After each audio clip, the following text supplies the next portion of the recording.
Mag-i-impake ng ano. Lagay.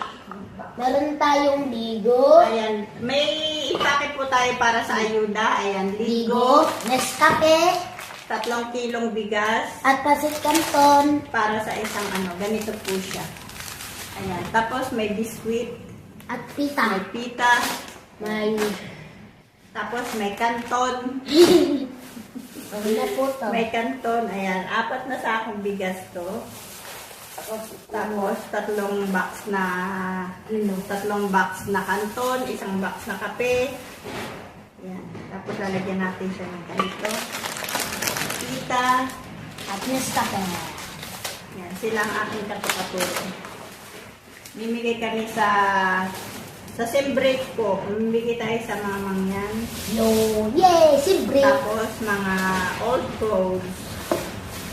Lalo na ngayon,